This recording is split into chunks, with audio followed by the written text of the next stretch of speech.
সম্প্রতি প্রবাসী সাংবাদিক ইলিয়াস হোসেনের ইউটিউব চ্যানেলের একটি লাইভ অনুষ্ঠানে উপস্থিত হন মেজর ডালিম। এরপরই সোশ্যাল মিডিয়ায় তাকে নিয়ে শুরু হয় নানা আলোচনা। প্রায় 50 বছর পর এই সেনা কর্মকর্তাকে দেখে বিস্মিত হন সকলেই। নেটিজেনদের কেউ কেউ তাকে দেখে বলছে, ইনি কি আসল ডালিম? কেউ কেউ তো আবার অনুসন্ধানীমূলক সাংবাদিক জুলকারনাইন সাইরের চেহারার সঙ্গে মিল খুঁজে পাচ্ছেন। বলছেন তাকেই নাকি মেজর ডালিম সাজিয়ে শোতে আনা হয়েছে, কারণ অনেকেই জানতেন না যে মেজর ডালিম এখনো জীবিত। শুধু তাই নয়, তার বর্তমান অবস্থান নিয়েও চলছে নানা জল্পনা কল্পনা। কোথায় কিভাবে আছেন তা জানতে মুখিয়ে আছে দেশবাসী। 1975 সালের 15ই আগস্ট বাংলাদেশের তৎকালীন রাষ্ট্রপতি বঙ্গবন্ধু শেখ মুজিবুর রহমান সেনা অভ্যুত্থানে নিহত হন।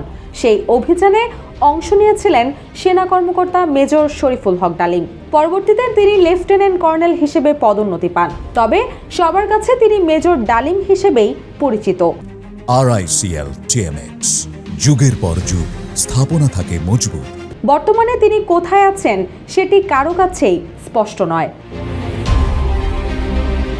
এদিকে 2009 সালে বাংলাদেশের শীর্ষ এক গণমাধ্যম কূটনৈতিক এবং গোয়েন্দা সূত্রের মাধ্যমে জানিয়েছিল যে মেজর ডালিম পাকিস্তানে বসবাস করছেন এবং লিবিয়ার রাজধানী বেনগাজিতে তার নিয়মিত যাতায়াত রয়েছে।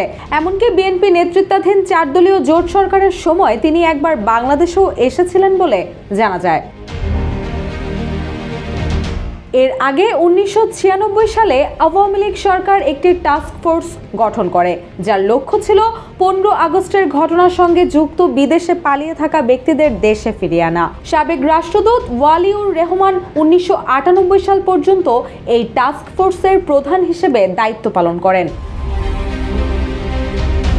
ওয়ালিউর রহমান দাবি করেন, মেজর ডালিমের কেনিয়ার রাজধানী নাইরোবি সহ আফ্রিকার বিভিন্ন দেশে ব্যবসা রয়েছে।